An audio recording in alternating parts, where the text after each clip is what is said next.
Hello guide, আজকে নিয়ে আসছি ফুচকা। এখন হবে ফুচকা আর হালিম পাটি। এটা হচ্ছে হালিম, এটা হচ্ছে ফুচকা। সো আমি এখন এগুলোকে ঢেলে দেখাইতেছি।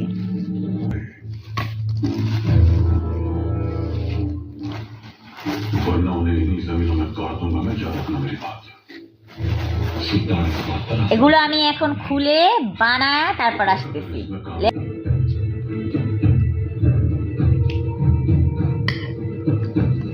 Almost done. তো এই যে আমাদের হয়ে গেছে ফুচকা। এই যে ফুচকা বানানো ডান। এখন একটা খাওয়াবো। এখন হলো আমরা সবাই হলো খাবো। একটা হচ্ছে আমাদের পিচ্চি পাহিনীকে সবার আগে খাওয়াচ্ছি।